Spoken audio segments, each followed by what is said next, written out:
stock market, this is just an introduction. So I have three, parang agenda. So first is what is the stock market? The second is the know-hows of trading. The last is the do's and don'ts.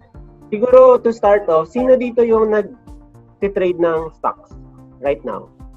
Familiar ba kayo sa ganito? Sino yung customer nito? Sino yung mga suki nito? Ano ba tong mga to? It's an online buying and selling platform. It's a platform or a venue where there's a buyer, there's a seller, transacting and meeting each other halfway. Ang unique siguro or ang specific to Shopee and Lazada, there are set prices na if a seller or if a buyer goes to it, may fixed prices na yun, either mag-discount or whatsoever. Plus if you're the seller din naman, you have costs to account for plus yung margin. So technically, bakit ito sinishare? Stock market is nothing different with this online platform. But before we go further on that, siguro gusto ko lang din matanggal sa isip ng mga tao yung mga certain things about stock market. First is, pag nakita nyo to, ano naisip nyo? To some, parang medyo kailangan magaling mag-compute or medyo parang may mga charting whatsoever. Yung una kong gustong tanggalin is stock market is not like that. The other one is, pag yan nakita nyo, ano naisip nyo? Chaotic. Saka at the same time, yan yung mga traders. So parang siguro sa mga movies, Wolf on Wall Street, ibang movies. Cutthroat competition, tas dapat magaling ka talaga, matalino ka, magaling ka magsalita, or maalam ka. So ito yung isang myth din about stock market. Stock trading is not like this. Siguro kung trader ka, because of the commission targets and whatsoever, pwedeng ganyan. Pero if you want to go into stocks, you don't have to be like them. Next is, another myth is, hindi mo kailangan na marami kang pera para mag-invest sa stocks. You don't need to be like Eugene Toledo na maraming disposable income, di ba? Grabe naman yun. Hindi kailangan ng hundreds of thousands or 50s of thousands na para mag-invest. Later, I'll tell you rin also. What I'd like to somewhat communicate is, the stock market, anyone can. Especially now that there's so many brokerage firms here, anyone can. But at the same time, I'd like to also caution na pag ganito, parang laging panalo, no? Stock market is also not always a gain. So it doesn't mean that when you go to stock market, kikita ka ng malaki. Hindi siya parating nangyari. Like sa Shopee, saka sa Lazada, or even sa mga Facebook group, di ba may barter groups, or merong mga, like sa amin dito, merong Better Living buy and sell Facebook group, or meron sa Stena na parang selling group sa. Ganun din ang stocks. Parang meron siyang common platform where you can buy and sell stocks. As I mentioned earlier, hindi mo kailangan maging mayaman kasi baka yung mindset natin is kapag nag-stocks ka, ibig sabihin may share ka sa company, dapat marami kang pera. Hindi ganun.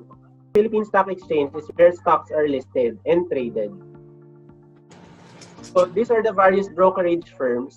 Kasi before, ang mindset din ng mga Pinoy is, bakit ako magte-trade sa stocks? So baka kailangan ko makipag-usap sa broker na siya yung magte-trade for me, or baka kailangan ko mapunta sa stock exchange, or kailangan ko may kausap sa telepono ay parate. Hindi siya necessarily ganun. Kasi ngayon, marami ng brokerage firms wherein you can open an online account with them, tapos fund your account, tapos funded na yung trading account nyo, tapos you can trade na parang normal lang. Ang generally, for individual investors, ang ginagamit nilang platform, una is the BPI Trade, kasi it's parang mabilis siyang from your BPI account, you can fund your BPI Trade, tapos from BPI Trade, you can withdraw and then mag-credit siya sa BPI account nyo. Tapos, most of the traders then, they go to Citysec Online or the Call Financial. madali rin mag-open dito. Ang some concerns lang nila is hindi kasi siya bank eh. It's a trading platform. So if you want to deposit, you'll go to a bank. If you want to withdraw, ganun din. Yung First Metro is parang trading arm ng Metro Bank. This is a more recent one, pero maganda yung platform nila, easier to understand. There are a lot more. Yung BDO din, hindi ko pa na-try yung BDO. I currently use UPI Trade and Call Financial for my trading. So now, dapat wag kayo matakot na mag-trade. Hindi kailangan, kung gusto niyo mag-trade on your own, pwede naman. You can use any of this as your platform. Ano yung idea niyo sa stock market? Do you know any stocks? Or do you have any stocks na you wanted to invest on, if ever? Hindi ko alam yung reasons na why you wanted to know stock market. It's buying and selling of listed companies, yung mga known companies. So parang before lang, every company would normally list sa Securities and Exchange Commission para valid sila, di ba? From sole proprietor to partnership to corporation. Now, hindi lahat ng companies obliged to go into the stock market or to list in the Philippine Stock Exchange. Hindi yun necessary. Why do companies list in the stock exchange? Ang main reason nun is they want to go public as a means to get funding also. Kasi once you list, syempre may number of shares yon na ipaprice nila, tapos they would be able to, if they sell it to the public, they would be able to get funding. So it's a way of raising cash for the company. So not all known companies are in the stock market. Like NutriAsia, yung mga gumagawa ng mga oil, yung mga alam nating pagkain, wala sila sa stock market. But for, I know you know this, so ito yung mga blue chips, yung sinabi niya ni Atet kanina, may mga blue chip stocks. Blue chip stocks would generally be the composition of the Philippine Stock Index. Nakikita niyo yun sa news, di ba? Pag business news or sa TV Patrol or wherever, sinasabi na ang stock market, it went down by 100 points or it went up by 100 points. It doesn't mean that all the stocks listed in the market went down. Ibig sabihin lang nun, there's a fixed number of stocks part ng computation ng index na kung paano yung summation ng price movement nila. The known ones are obviously SM Prime Holdings, iba rin yung SM Investment Corp. Tapos may BPI, maraming banks. The major banks are there. This is GT. GT Capital, this is under the George T Group. So yung Metro Bank, Toyota, if I'm not mistaken. Tapos you have your utilities, Meralco. You have your developers, Microworld and Ayala. You have something else. So yung mga known companies. Sila yung tinatawag na blue chip stocks. Most of the financial institutions, yung mga talagang investors like JP Morgan, etc. Ito yung mostly ginagalaw nila. Because of also the credit rating of mga companies. But don't be mistaken kasi if you'll see here, there are other listed stocks. Second liners and some basura stocks. We call it basura for those that are trading. Basura are the unknown ones. Like if you'll see here, I don't know if you can still see, there is a to-go group. So familiar tayo sa to-go, di ba? Yeah. Pero hindi nyo alam kung ano yung 800 holdings. Hindi siguro familiar yung A Brown is familiar to some, lalo kung nasa Sayas, Mindanao, kasi sila yung developer ng mga properties doon. But for Manila, hindi masyado. Yung A Soriano Corporation, it's a holding firm. Pero anong ginagawa niya? Hindi rin tayo familiar. May iba marami hindi familiar. If you'll go through here, iba-iba. Kasi maraming stocks. There are actually around 300 listed stocks in the stock market. I'll really show you an actual stock trading platform. So I'll show you my call account. So this is the stock market. If you'll see here, ito yung nakikita nyo sa news. Yung ina-highlight ko. Okay. Yan yung lumalabas sa mga news, sa newspaper. So ito yung parang indication na paano ba nagpe-perform yung stock market. this is an indication, especially for investors, for business people, and the financial savvy individuals. Kasi if the stock market is down, ibig sabihin there's something amiss with the economy.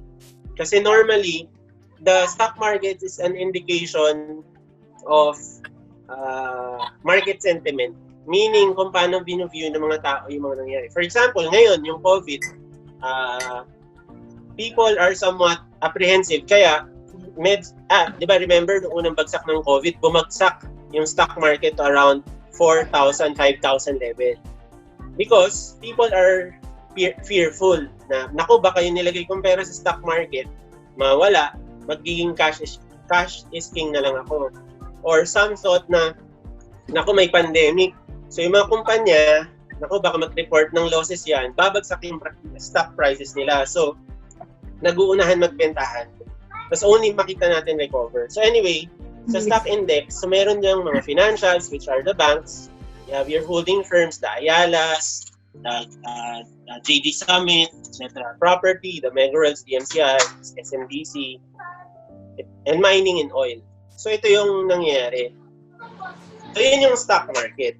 The PSEI, itong mini-measure na yan, meron dinefine si Philippine Stock Exchange na list of companies na kung ano yung stock price movement nila, pag sinam yun, or tinake siya as a whole, yun yung magiging parang price point ng index.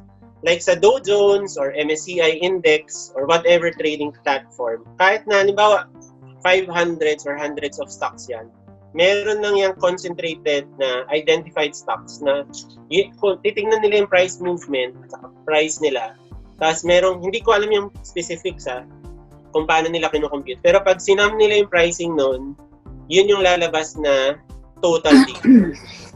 So for example, ang composition nito, hindi ko alam kung for example, ayan, ito yung index composition. Kung nakita nyo, nandun ang SM Prime Holding, yung may-ari ng mga SM, nandun yung JD Summit, BPI, Meralco, San Miguel, First Gen, this is the under kay Lopez, nandun yung Pure Gold, nandun yung Megaworld, Globe, Aboitiz Equity Venture, ito yung GT Cap Holdings, which is under George T, the Metrobank Group. AG is Alliance Global, which is under kay Andrew Tan ata. So yung mga tipong McDonald's, Resorts World, etc. Pelis, PLDT, etc. etc. So lahat yan yung 30 identified stocks na yung pricing nila, I don't know kung anong logarithm ginagamit ng PSE. Pero pag tinotal niya yan, ang lalabas is this 6,000. Sila yung PSE composite. So kung paano gumagalaw yung mga price na yan, it affects kung ano yung parang resulting makikita nyo sa news. Bakit sila? Kasi sila yung major top and big companies in the country na sila yung indication ng movement ng economy. So parang syempre, kung papansin nyo, PLDT, Meralco, San Miguel, top 5 banks, 6 banks, the Jollibees there. So talagang sila talaga yung parang halos sila yung controlling stake ng economy ng Philippines. Na kung paano yung movement ng price nila will be an indication na ito yung stock market ng totality. Ibang usapan yung paano yung movement ng mga hindi kasama dito. Kasi hindi nila ina-account yun. Posibleng halimbawa, down, ito, naka-green tayo. Pero all the other stocks down. Pwede yun. Or pwedeng red yan, pero ang daming nag-gain. Kasi ang focus niya is specific to the 30 companies. Dahil nga, yung 30 companies, yung parang indication of the market health. Pupunta ako sa next phase or next presentation. So ano yung know-how